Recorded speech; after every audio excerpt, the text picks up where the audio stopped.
Hello everybody. So what we're going to talk about today is this idea of our lymphatic system, which isn't often discussed, but it's a really important part of our health. And so what I wanted to talk about was ways that we can use our lymphatic system to keep our bodies really healthy.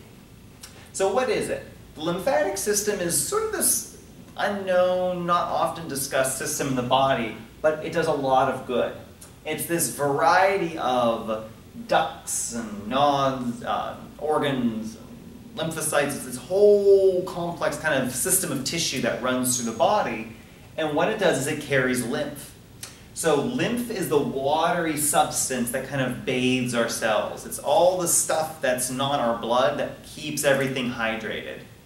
So the movement of this lymphatic fluid, it keeps our white blood cells, our immune system flowing, it moves proteins, it moves fats, and also it moves waste products. So I don't like this idea, but a lot of people call our lymphatic system like our body's like sewer system, which is, I don't think, a very attractive idea, but it's not too far off the mark. It just keeps everything flowing. It's produced by the body. So as our body is moving, and as specifically our blood is moving, fluid is actually kind of squeezed out of our blood and it becomes the lymphatic fluid. And then it moves in this one-way direction through the body, through these lymphatic system capillaries. Unlike the heart, which pumps our blood, we never have to move our blood. Our heart makes that happen. There's no organ that pumps our lymph. So the only thing that allows the lymphatic fluid to move is we have to pump it. We have to keep it moving, and we do that through physical activity, through physical motion.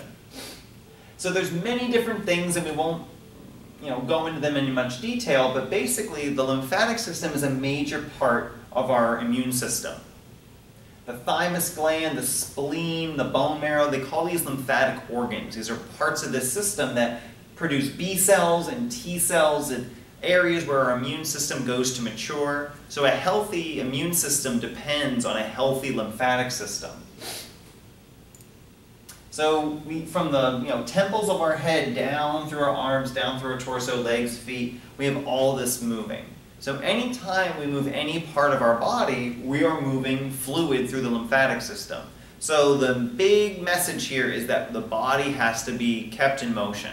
We don't have to move every second of every day, but we want to make sure we're not too sedentary, because the more we move, we keep this system flowing and we keep our lymphatic fluid moving and clearing out and getting rid of all the waste. So once the lymphatic cell, once our immune cells move and mature and are going through all these things, they'll migrate down to these capillaries, to these nodes, and they're either filtered out or returned back into the blood. So this whole cycle moves based on how easily fluid is flowing through this system. So good flow means our immune system, all these things are working perfectly. The reason why we want to make sure we keep the lymphatic fluid moving is not, in addition to our immune system, edema or fluid retention often comes from inactivity. Nothing is flowing, nothing's moving, so the fluid just sits there and builds up. So oftentimes when people start to lose weight, especially if they have a pretty large body mass, a lot of the initial weight they lose is water weight. It's just fluid that had been accumulating in their tissues that is starting to drain away. Infection rates increase if the lymphatic fluid is stagnant, because not only are we not getting our immune system healthy, but if there's bacteria or waste or other things in the fluid that is needing to be filtered out, it's just sitting there. So it's not being cleaned out the way it's supposed to. A lot of lymphatic fluid buildup can lead to pain. There are certain points in the body where people can actually massage over a lymph node, and the area can be painful if there's a lot of fluid retention. And heart disease.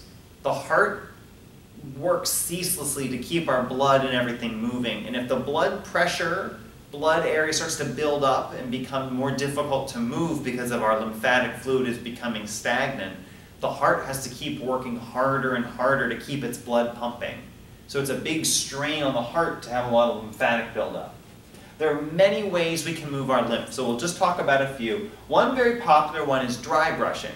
So you can buy one of these dry brushes, or you can just take a little dry washcloth or hand towel or something like that, and it's just brushing very lightly. You're not trying to draw blood. It's just very light, just the weight of the palm of your hand. But literally, face, fingers, fingertips, everything, and typically moving in towards the heart. So feet up to the belly, into the heart, head down, fingers to the arms down, getting that lymphatic fluid moving, working over that area. It helps the skin to become very healthy, if nothing else. But it's a great way to keep that lymphatic fluid flowing. This little mini house trampoline, sometimes they call it a rebounder, are very popular for people that either can't be outside or do a lot of activity outside. And you just sort of bounce like a little trampoline, but the effect of gravity by going up and down, the little change in gravity when you hit the rebounder helps to stimulate good drainage and good flow of the lymphatic fluid. I've even heard that this is what, I don't know if they still use it, but they would use rebounders for astronauts before they went up into space to help decrease their risk of getting sick, of getting bacterial or viral infections by trying to get their lymphatic system as healthy as possible. You can even do facial massage. A lot of physical therapists sometimes use this, where you just massage different regions of the face, because there's all these different points that run from the jaw, the jawline, the side of the face, under the ears, down the neck. So some massage therapists specialize in lymphatic drainage. You can even just give yourself a really light, gentle massage during the day. You know, think about how good it feels when you wash your face. It gets everything flowing, gets everything moving in a really, really healthy way. And if you've got 15 seconds of free time and you can't jump on a rebounder or pull out your dry skin brush, you can really quickly give yourself a little face and neck massage and at least get some of that fluid starting to drain. Deep breathing is a powerful way to move the lymph. Just